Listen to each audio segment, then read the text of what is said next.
오늘 이제 이 본문을 중심으로 다윗과 밧세바를 둘러싼 이 범죄 사건을 통해서 죄의 특성과 원리에 대해서 나누고자 합니다.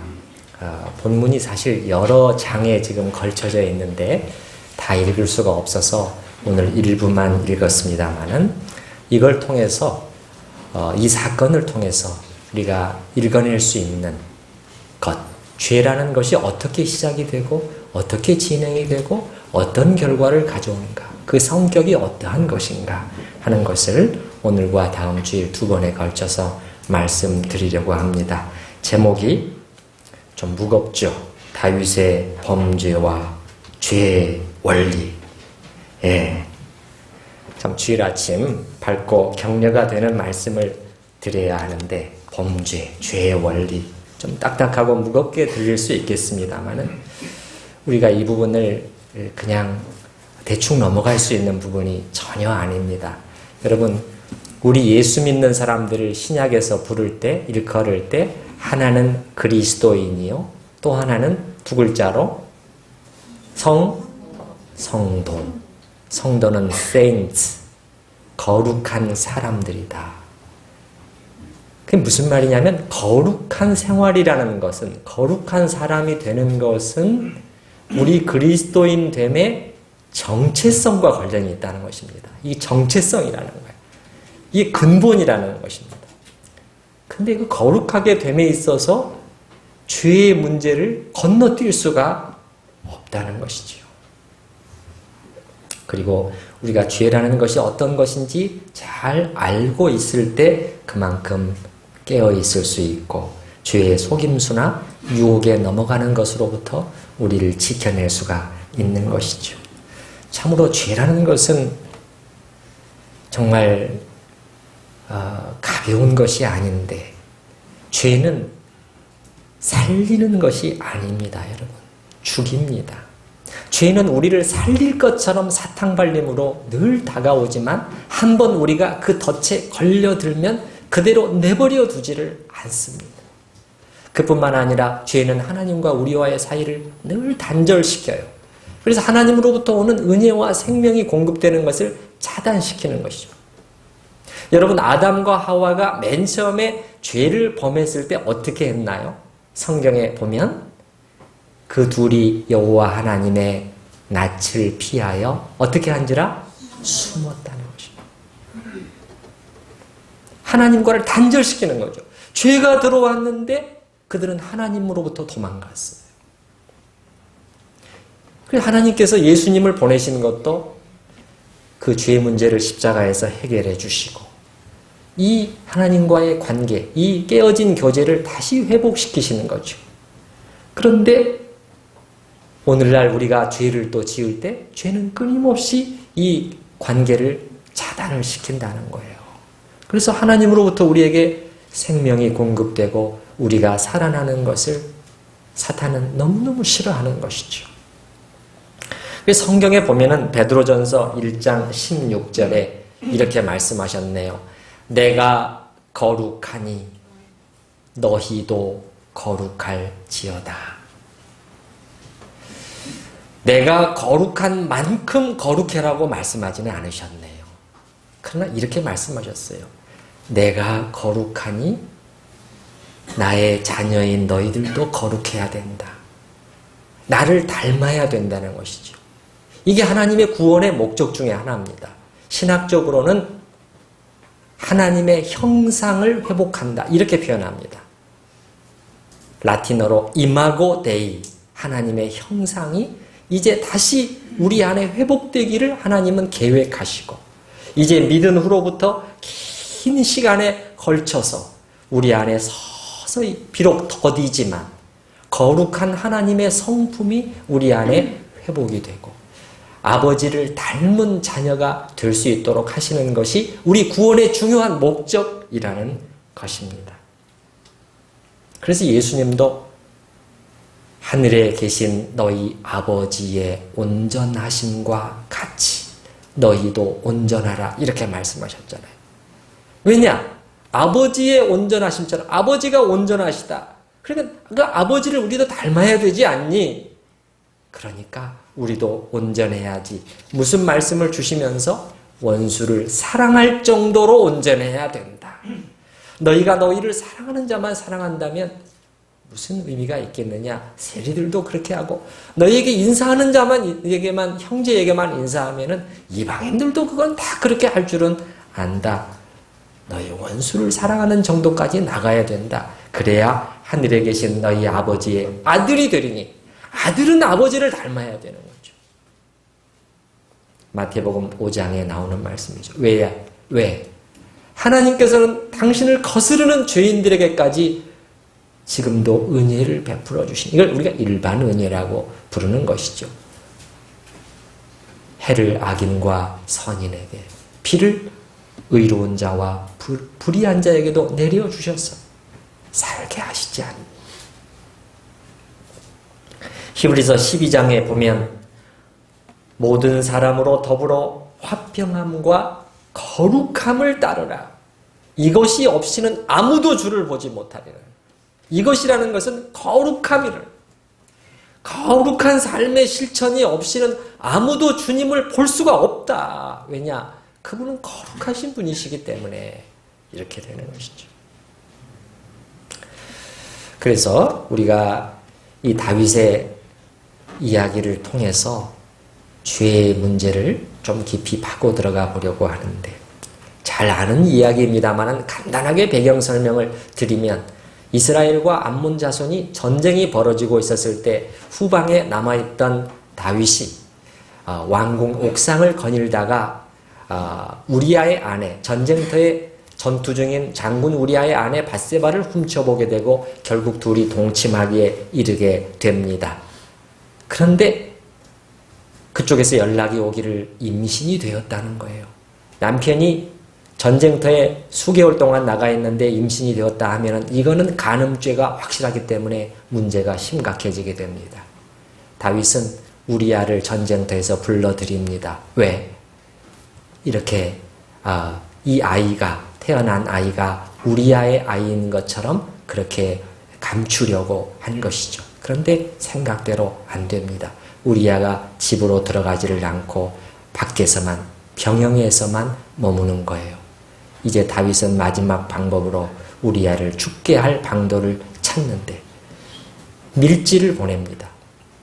세상에 그 우리아 편에 들려서 이 사람을 죽게 할 밀지를 보내는 거예요. 그 장군, 상관 요압에게 가장 전투가 치열한 곳, 죽기 쉬운 곳에 우리아를 배치하라. 그래서 결국 그 전투 중에 우리아가 전사하게 됩니다. 말하자면 간접 살인을 한 것이죠. 그러나 하나님은 이것을 놓치지 않으셨어요. 내가 죽였다, 그렇게 말해요. 오늘 우리가 읽은 본문에서 12장 9절 말씀을 잠깐 보십시다. 12장 9절 말씀 보시면, 그러한데 어찌하여 내가 여호와의 말씀을 업신여기고 나보기에 악을 행하였느냐? 내가 칼로 햇사람 우리아를 치되 암몬 자손의 칼로 네가 죽였다는 거예요. 네가 죽였다는 거예요. 다윗은 암몬 자손이 죽였다고 생각했을지 모르지만 아니야, 네가 죽였어.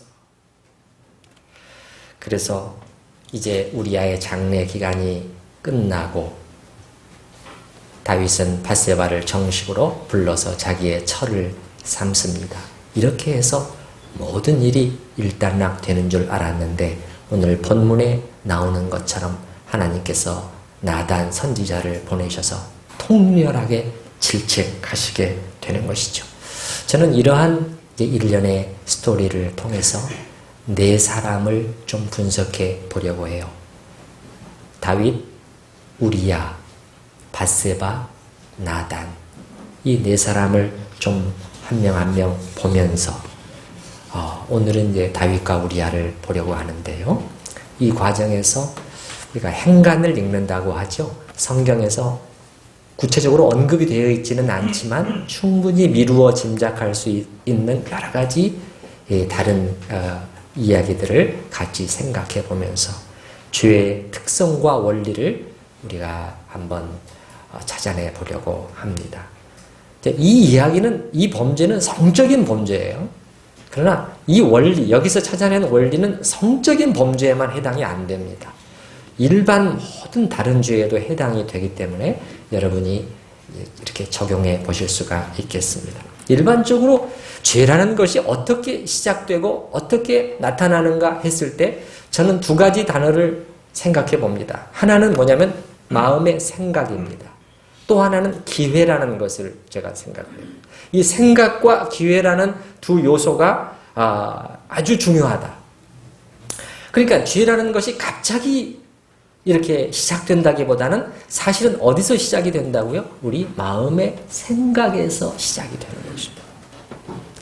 그러다가 그래서 마음의 생각 속에서 어떤 죄를 자꾸 생각하고 또 허용하고 있는 과정 중에서 그것이, 그 생각이 죄 짓기 좋은 어떤 기회를 만나게 되었을 때 현실화되게 된다는 것입니다.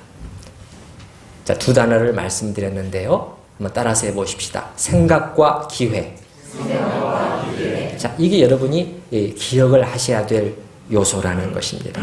다윗의 경우를 잠깐 생각을 해보지요. 자, 그날 저녁에 다윗이 밧세바를 처음 봤는데 그 한 장면으로 순식간에 무너졌을까요? 그럴 수도 있겠지요. 그러나 그렇지 않았을 가능성이 훨씬 높습니다. 다윗은 이미 밧세바를 잘 알고 있었거나 아니면 적어도 몇 번은 접했을 가능성이 많아요. 학자들도 그 점을 인정을 합니다. 많은 학자들이 둘은 잘 아는 관계였을 것이라고 말을 해요. 무엇을 근거로 해서 밧세바의 가정 계보를 쭉 살펴보면 다윗과의 관계가 멀지 않았다는 것을 알 수 있다는 거예요. 다윗은 이렇게 밧세바를 이미 잘 알고 있었고 그러는 가운데 이미 마음으로부터 어떤 틈을 조금씩 내주고 있었을지도 모르겠습니다. 그랬던 것이 이 기회가 왔다는 거예요. 기회가. 그녀의 목욕하는 장면을 엿보게 되는 기회. 사실은 이 기회라는 것이 기회가 아니고 사탄이 놓은 덫이죠. 죄의 기회인 거죠. 죄의 기회. 그래서 자제력이 무너지면서 범죄가, 속에 있던 죄가 행동으로 옮겨지게 된 것이죠. 제가 믿기로는 그 순간에 다윗의 눈에는 이 밧세바는 이 세상의 어떤 여인보다 더 아름답게 보였을 것입니다.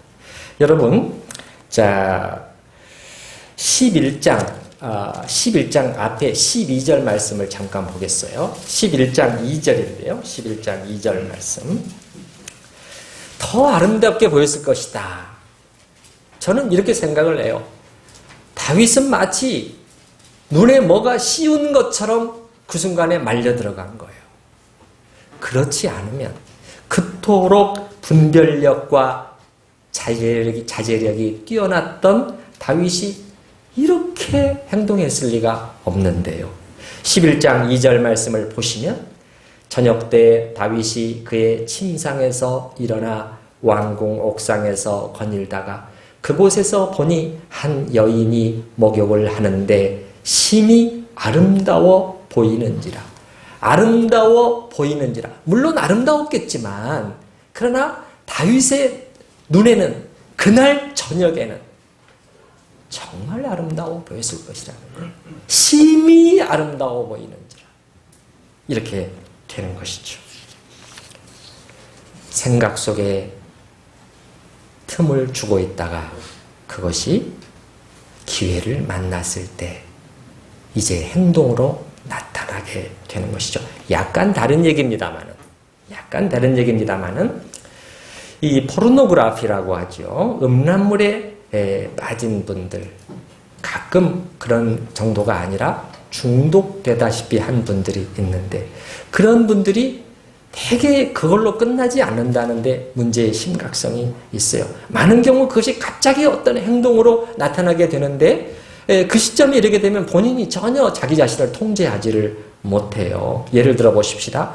별 문제 없었고 비교적 행복하다고 할 수 있었던 어떤 가정과 아내를 두었던 남자가 갑자기 이해할 수 없게 아내 이외에 다른 여인과 불미스러운 관계를 가져서 가정이 파경 직전에 이르는 사례들이 있는데, 그 남자가 왜 그렇게 되었는가 했을 때 그 사이에 포르노물에 빠져 있는 경우들이 상당히 있습니다. 그리고 이런 일이 일어났을 때 그 아내를 더 힘들게 만드는 것은 무엇이죠? 뭐냐면 아무리 봐도 남편이 빠져든 그 상대 여자가 자기보다 잘난 점이 별로 없다는 거예요. 객관적으로 비교를 아무리 생각해도 외모가 더 뛰어나냐, 또 뭐 배운 것도 그렇고 어느 뭐로 비교해봐도 자기보다 나은 것이 없는데 자기 남편이 그 여자에게 빠져들어갔다는 점이 자기를 이해가 안 되면서 자기를 그렇게 비참하고 초라하게 만드는 거예요. 그런데 그 남편들이 그렇게 되는 이유가 뭐냐는 거죠. 다 우리는 이해할 수는 없지만은 그 순간에 마치 말하자면은 홀린 것처럼 사로잡혀 들어간다는 거예요. 이거는 제 말이 아니라 그 일을 겪었던 본인들의 입이 그런 것들을 종종 그렇게 얘기를 한다는 것입니다. 나도 왜 그랬는지 모르겠다. 이게 영어로 표현하면 obsessed 된다고 그러는데 완전히 빠져나오지 못할 정도로 붙잡히는 것입니다. 왜? 자기 눈에 보기에는 최고로 아름다워 보이고 로맨틱하고 사랑스럽고 멋있어 보이게 된다는 것이죠. 참 이론적으로는 설명하기 어려운 현상인데 죄와 유혹을 가볍게 대해온 사람들이 먹게 되는 열매요. 영적으로 설명하면 그런 사람들이 어느 순간 빠지게 되는 사탄의 함정이라고도 할 수 있겠습니다. 다윗의 넘어짐을 보면서 또 한 가지 배우는 것은, 첫 번째 제가 생각과 기회라는 두 요소를 말씀을 드렸고요. 가장 힘든 싸움은 자기와의 싸움이라는 것을 보게 됩니다. 지난번에 잠깐 말씀을 드린 적이 있었습니다만은 자기와의 싸움. 어떤 목사님이 이 부분을 잘 설명하는데 다윗의 평생에 3개의 중요한 싸움이 있었다는 거예요. 첫 번째는 골리앗과의 싸움이었다는 것이죠. 이겼나요? 졌나요? 이겼습니다. 다 못 이길 줄 알았는데 이겼습니다. 두 번째는 사울과의 싸움이었다는 거예요. 여기서도 다윗은 사실 승리했죠. 끝까지 참고 기다리면서 하나님의 때를 기다렸고 하나님은 하나님의 방법으로 결국 사울을 패하시고 다윗을 세우게 된 것이죠. 세 번째 싸움은 왕이 된 이후에 자기와의 싸움이었는데 다윗은 그만 여기서 지고 말았다는 거예요.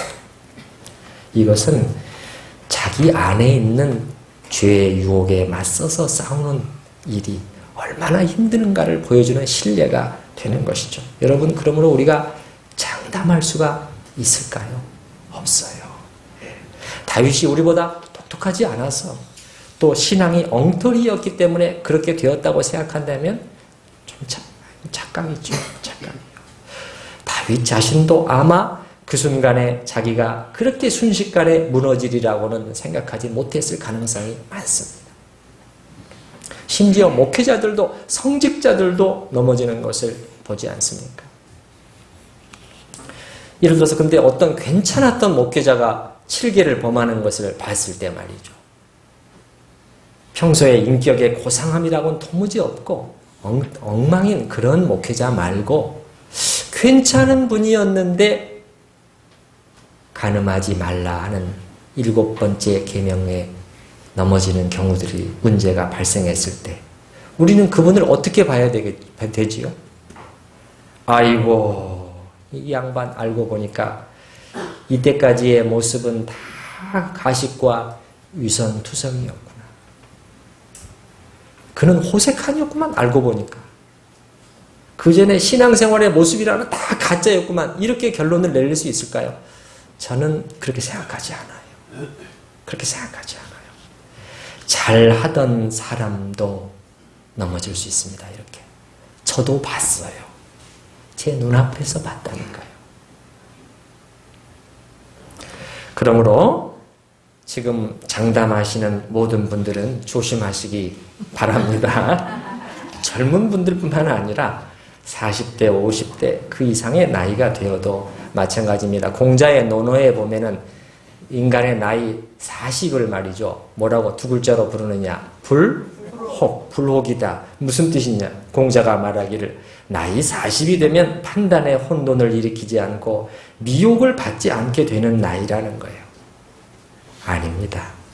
우리는 유혹에는 모두가 약해요. 우리가 생각하는 것보다 훨씬 쉽게 넘어질 수 있는 존재라는 것을 알아야 된다는 거예요. 그걸 모르고 있으면은 방심하다가 당한다는 거예요. 어떤 목사님이 교회에서 어떤 목사님이 말이죠. 상당히 큰 교회 목사님이었던 것 같은데 성도들 안에 아마 소문이 돌았던 것 같아요. 우리 목사님은 여자를 싫어하나 봐.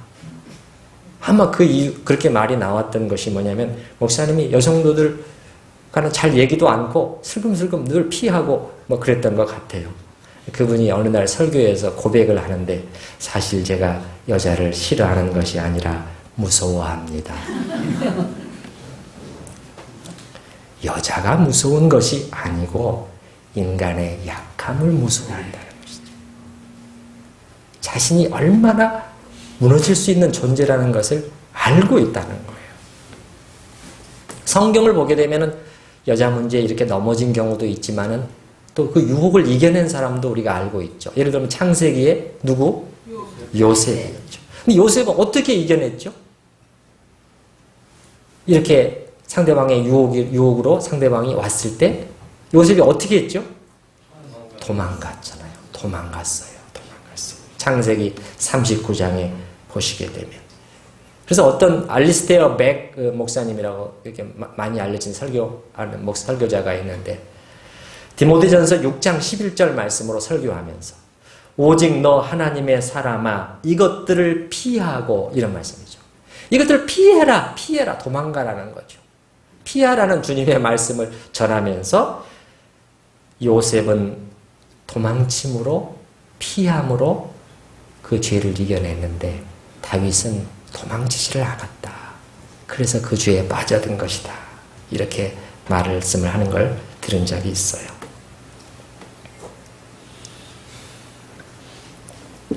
다윗이 밖에 있는 적과의 싸움에서는 승리했으면서도 자기와의 싸움에서 지게 된 이유는 우리가 짐작을 해볼 수가 있죠. 이렇게 허망하게 무너지게 된 것은 그 싸움이 별것 아니라고 생각해요. 어려운 것이 아니라고 대수롭지 않게 여겼던 것이죠. 우리는 밖에 있는 적이 공격을 해오면 바짝 긴장을 해요. 싸울 태세를 갖춥니다. 그런데 보이지 않는 내부의 적이 슬그머니 유혹의 손짓을 하면 거기에는 별로 방비를 하지 않아요. 가드를 올리지를 않아요. 그것이 우리가 지게 되는 이유 중에 하나라는 것입니다. 여러분, 자기 안에 있는 적에 대한 경계를 느슨하게 해서는 안 된다고 성경은 계속 말씀하고 있죠. 데살로니가전서 5장에 보게 되면 악은 모든 모양이라도 버리라.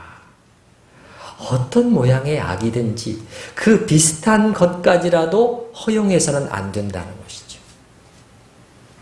또 에베소서 4장에 보게 되면 무릇 더러운 말은 너희 입 밖에도 내지 말고. 입 밖에도 조심하라는 거예요. 별것 아니라고 그냥 성적인 농담하고 음담배설하고 그것도 안 되죠. 이 더러운 말이 꼭 그런 거에만 한정되는 것은 아니지만 사실 이건 남성분들 특히 더 그렇죠.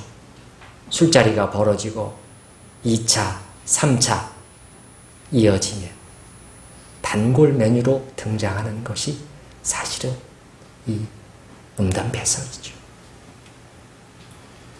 저도 직장생활을 해봤잖아요.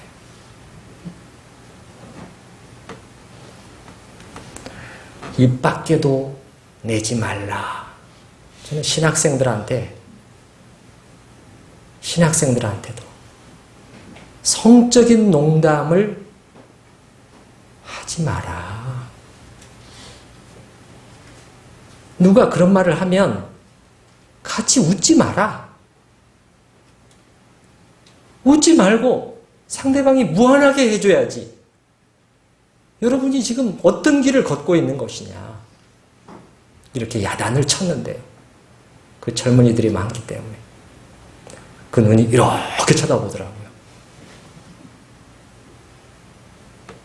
모양이라도, 입 밖에도 이런 말은 죄에 대해서는 작은 틈이라도 내주지 말아야 된다는 거예요. 그게 현명한 것이다. 왜냐? 여기서 시작이 되니까. 여기서 입이 뚫리기 시작한다는 거예요. 이미 제1차 전선이 무너지고 있는 것이죠. 그러질 않고 자기 안에서 일어날 수 있는 모든 종류의 죄와 유혹들에 대해서 긴장 속에서 대처하지 않고 우물쭈물 적당히 방치하고 이렇게 허용하게 되면 2차 전선, 제3전선이 다 무너지게 되고 언젠가는 그 죄가 자기를 잡아먹게 되는 것이죠. 잡아먹히게 되는 것이죠.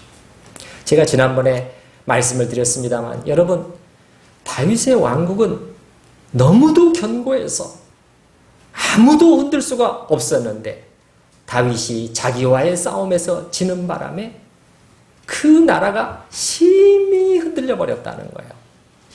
제가 그때 여러분께 말씀드렸죠.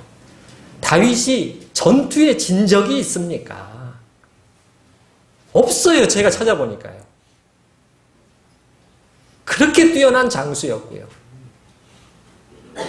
암몬, 모압, 에돔, 감히 그 다윗 왕국을 어떻게 해볼 방법이 없었어요. 철통 같았죠.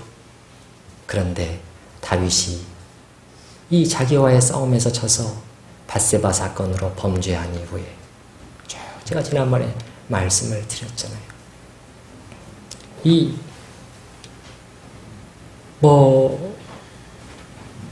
벌써 왕자와 공주 사이에 근친 상간이 일어나고 복수전이 일어나고 죽이고 아들의 반역, 아들의 군대와 아버지의 군대, 같은 이스라엘 군대끼리 싸우고 죽이고 수만 명이 죽고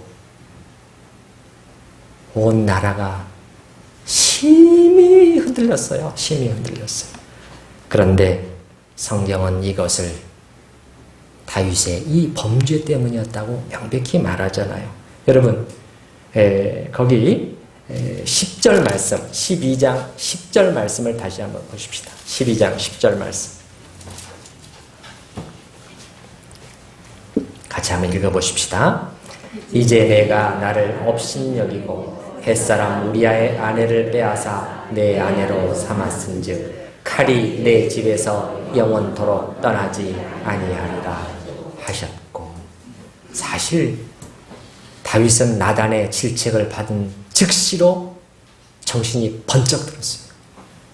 하나님 앞에 진심으로 죄를 인정하고 회개했습니다. 이 다음 시간에 다음 주에 말씀드리겠지만 이것도 절대 쉬운 것은 아니었어요. 하나님은 용서해 주셨습니다.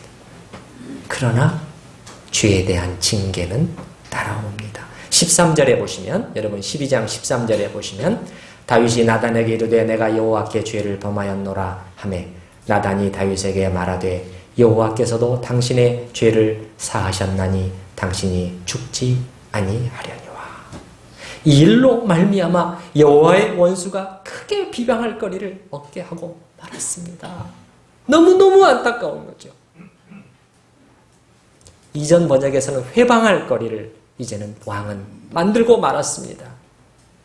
이 나라는 흔들릴 것입니다. 그래서 여러분 10절 말씀 다시 한번 보면 칼이 내 집에서 영원토록, 얼마나 무서운 말씀이에요. 영원토록 떠나지 아니하리라. 제가 성경을 읽다 보면은 다윗이 마지막 죽기 직전에 솔로몬에게 양유하는 과정 속에서 또 반란이 일어나요. 아도니아 왕자가 또 반란을 일으켜요. 결국은 왕자가 또 죽임을 당하게 되죠. 무섭습니다. 다윗이 자기 내부의 적에 넘어진 결과는 결코 작지 않았다는 것입니다.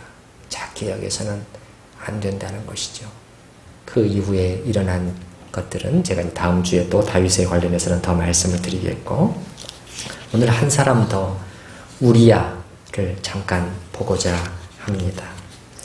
우리야를 제가 보게 되면 한마디로 참 충직했던 사람이었구나. 충직했던 사람이었구나. 근데 하나님께서 왜 이 선한 사람이 이 억울한 죽음을 당하도록 허락하셨는지에 대해서 사실 성경은 설명하고 있지 않아요. 그러나 우리는 이것은 알고 있죠. 이것이 다 인간의 이기적인 욕심과 죄로 말미암은 것이라는 것은. 우리는 그것을 자꾸 하나님께 책임을 떠넘기려고 하지만은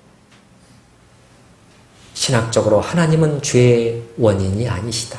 그렇게 말해요.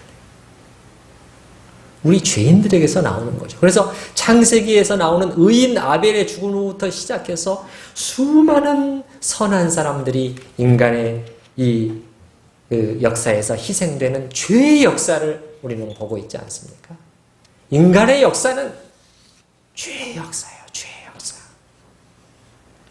근데 아무튼 이렇게 해서 이 선한 사람이 죽임을 당하게 되었는데,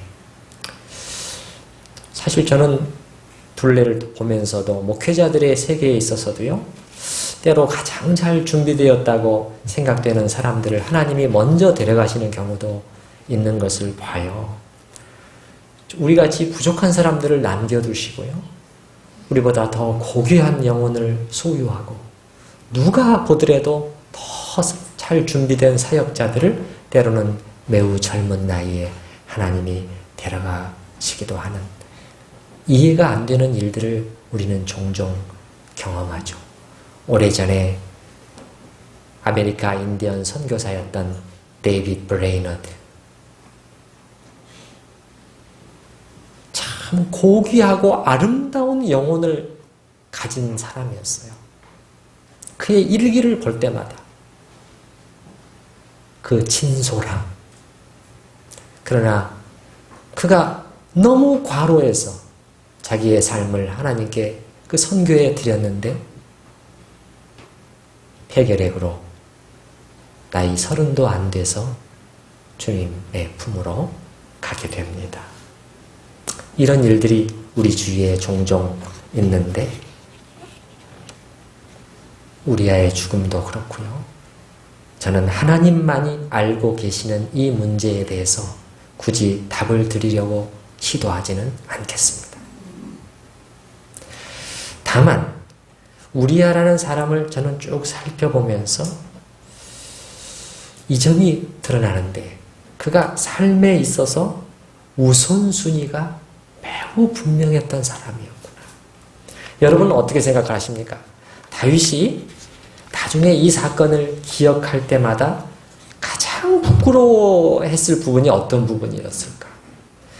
그 생각하면 할 때마다 회한의 염이 자기 속에 이 떨쳐버릴 수 없었던 점이 있었다면 무엇이었을까? 물론 다 잘못했죠. 뭐 남의 아내와 정을 통하였던 그것, 또 심지어 술수를 써서 그 남편을, 그 여인의 남편을 죽였던 것, 이거 다 큰 잘못이었지만 제 생각에는요, 두고 다윗을 괴롭혔던 만약에 점이 있었다면 저는 이 우선순위의 문제가 아니었을까.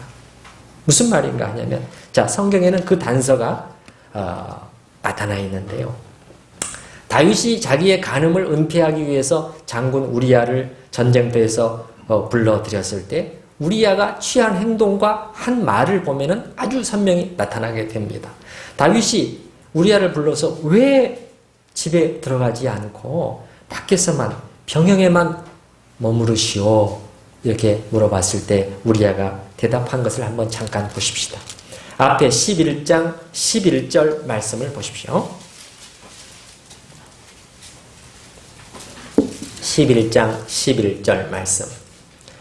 우리야가 다윗에게 아뢰되 언약궤와 이스라엘과 유다가 야영 중에 있고 전쟁터에 있다는 거예요. 내 주, 자기의 상관 요압과 내 왕의 부하들이 바깥들에 진치고 있거늘 내가 어찌 내 집으로 가서 먹고 마시고 내 처와 같이 자리일까?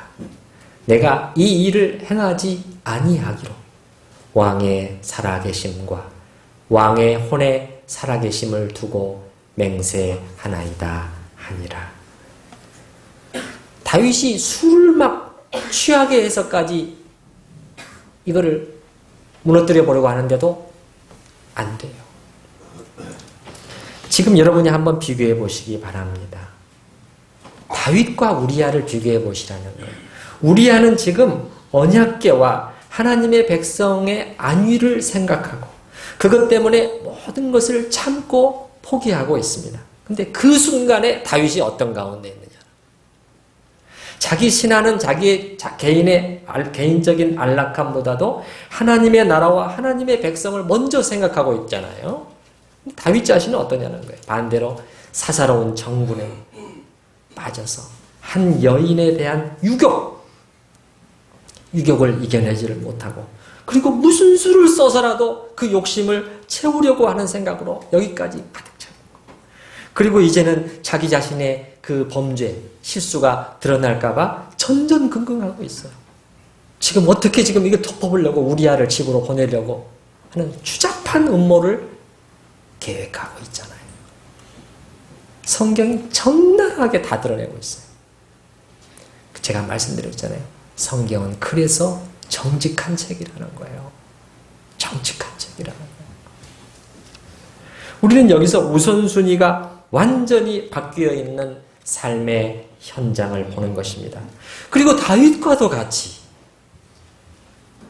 그런 하나님의 사랑, 그렇게 하나님을 사랑하고 진실하게 섬겼던 한 사람에게 있어서 그 우선순위가 틀어지게 되었을 때, 우선순위가 뒤바뀌게 되었을 때, 그러니까 어떻게 되는 거예요? 이제는 하나님과 그분의 나라는 저 뒤로 밀려나고 자기 개인의 사사로운 정과 욕심이 그 자리를 차지하게 되었을 때 어떤 일들이 일어나고 그 자신은 어떤 사람으로 바뀌게 되는가 하는 것을 우리는 잘 보게 된다는 것입니다. 신약 성경에 보게 되면은 사도 바울도 그리스도인들 가운데 다수가 이 우선순위가 잘못되어 있음을 단식을 하는 그러한 구절이 나오지요. 빌립보서 2장 21절에 보면 사도는 이렇게 말합니다. 그들이 다 자기 일을 구하고 그리스도 예수의 일을 구하지 아니하되. 자기 일을 구하고 자기 앞가림을 하지 말라는 것이 아니죠. 해야 됩니다. 많은 일을 우리가 해야 돼요. 가족을 먹여 살리기 위해서. 사도가 말하는 것은 우선순위가 어디가 있느냐는 거예요. 자기 일과 그리스도 예수의 일 중에서 어떤 것이 우선이 되어 있느냐. 이렇게 우선순위가 틀어져 버렸을 때 결과는 우리가 다윗에게서 보는 것처럼 그 당당함, 그 고결함은 다 사라져버려. 보기에 추한 이기, 나만을 생각하고 내 욕심을 채우려고 하는 그 이기만이 냄새를 풍기게 될 따름인 것이지요. 나중에 제가 생각할 때 다윗이 많은 세월이 흘러서 모든 것이 회복되고 나이가 더 든 후에 이 사건 잊어버릴 수 있겠어요. 그런데 자신의 생애에서 그토록 일그러져 버린 순간이 있었음을 생각할 때마다, 그리고 그 순간에 자기와 자기의 부하였던 우리아의 우선순위가 얼마나 달랐는가, 이 점이 생각날 때마다, 왜냐? 성경이 이렇게 명백히 기록하고 있잖아요. 11장 11절 우리아의 쭉 그걸 통해서 우선순위가 얼마나 다윗과 대척점에 있었는가를 선명히 기록해 놓고 있잖아요. 다윗은 그 점을 생각했을 때마다 정말 쥐구멍이라도 숨고 싶었을 것입니다. 시간이 아무리 흘렀어도 그 고통스러울 정도의 그 부끄러운 기억은 씻을 수가 없었을 것입니다. 이제 마무리하고자 합니다. 우선순위. 오늘 나 자신에게 있어서 우선순위는 어디에 가 있는가 하는 것을 돌아보시기 바랍니다. 하나님과 그분의 나라인가 과연? 아니면 온통 내가 되어 있는가? 나의 일, 나의 장래, 나의 가족, 나의 사업. 늘 묻고 확인해야 될 줄로 압니다. 저는 이 시간에 단지 우리 성도님들이 교회에 많이 와서 봉사 많이 하세요. 그 얘기하고 있는 건 아닙니다. 아니에요. 예수님께서도 말씀을 하셨죠. 누가복음 21장에 보게 되면 너희는 스스로 조심하라. 그렇지 않으면 방탕함과 술 취함과 이거는 뭐냐면 인생의 즐김이죠. 한 번 가는 인생 즐기고 가세. 열로 하면서 그렇지 않으면 방탕함과 술 취함과 생활의 염려로 마음이 둔하여지고 뜻밖의 그날이 덫과 같이 너희에게 임하리라. 생활의 염려, 자기 일을 구하고 늘 이게 전부예요. 문제는 계속 터지는데 또 그 문제 해결하려고 쫓아다녀요.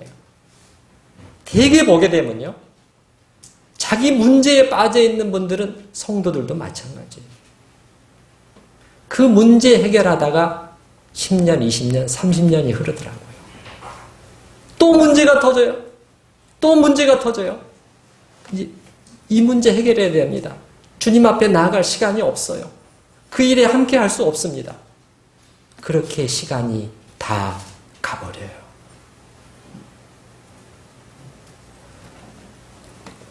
생활의 염려로 마음이 둔하여진다는 것은 뭐냐면 여기에 온통 마음이 뺏기기 때문에 영적인 감각이 예민함이 다 사라져 버린다는 거예요.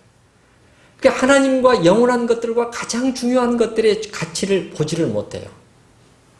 지난 주일날 우리는 오후 예배 때 선교부 헌신 예배를 드리면서 우리 선교사님 간증을 해주셨잖아요. 많은 분들이 참 마음에 이렇게 이 아멘이 됐는데 그분이 서울분으로 사실 서울에서의 삶이 부족한 것도 아니었는데 그 전란함도 저도 그 섬에 가봤습니다만 그 섬에 배 타고 들어가서 가보면은 힘이 빠집니다. 힘이 빠져요. 그냥 노인분들 계시죠. 무슨 소망이 있을까요? 큰 교회를 세울 수 있을까요? 아니죠. 그러나 그분이 말씀하신 것처럼 하나님께 내 자신을 드려보고 싶다. 하나님이 가장 기뻐하시는 것, 그것에 나를 드리고 싶어. 이 소원을 하나님이 붙드신 거죠.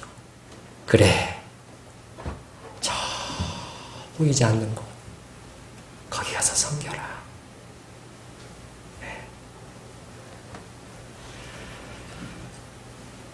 생활의 염려로 마음이 둔하여지고 뜻밖의 그날이 덫과 같이 너희에게 임하리라.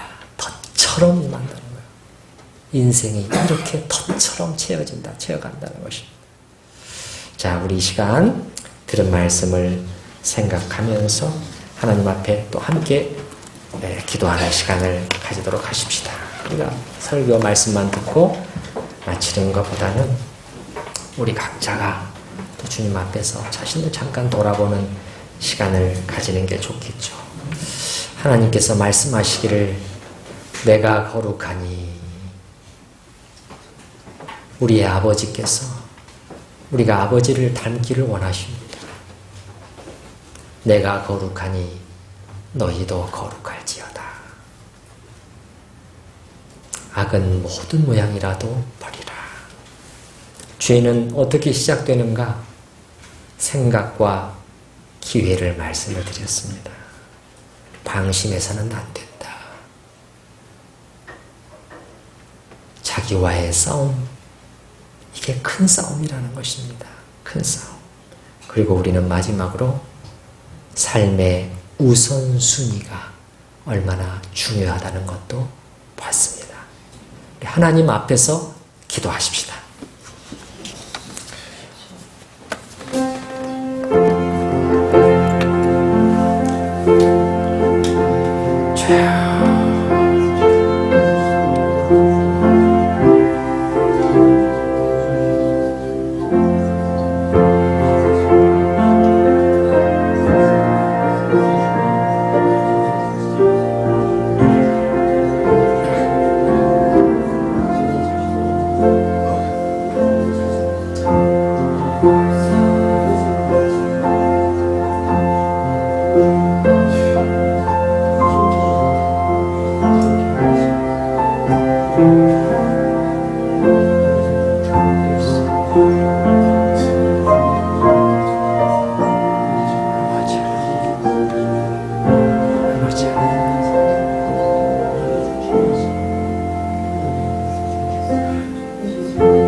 하나님 아버지, 그토록 영민했던 임금 다윗이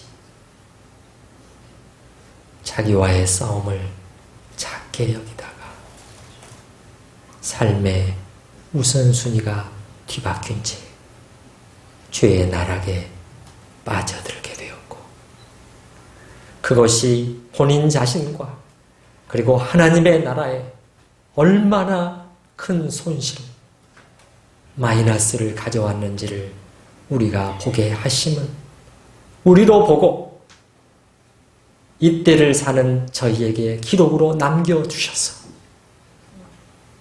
경계를 받게 하시는 것을 잘 압니다. 아버지 하나님, 우리를 성도로 부르셨사오니 우리가 거룩한 사람들로 불리울 뿐만 아니라 거룩한 삶으로 나아가게 하여 주시옵소서. 이 죄 작게 여기지 않게 하여 주시고, 주님, 악은 모든 모양이라도 버리라고 하신 그 말씀을 기억하며, 주님, 죄를 경계하고 거룩을 위하여 힘쓰는 당신의 자녀들이 될 수 있도록 은혜 가운데 붙들어 주시옵소서. 예수님의 이름으로 기도드리옵나이다. 아멘.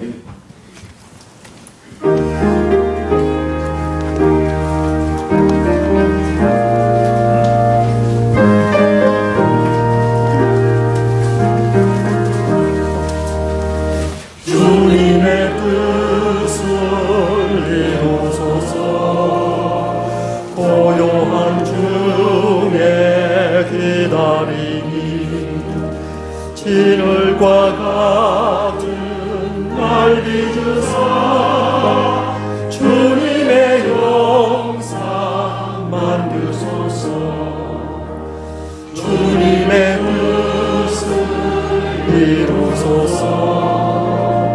주님 말 앞에 엎드리니 나의 맘속을 살피시사 눈보다 이래 하옵소서. 주님의 뜻을 이루소서.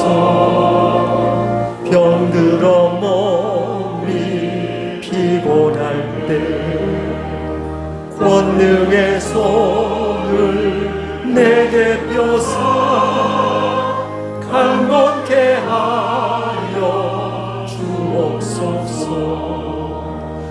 주님의 뜻을 이루소서. 온전히 나를 주장하사 주님과 함께 동행함을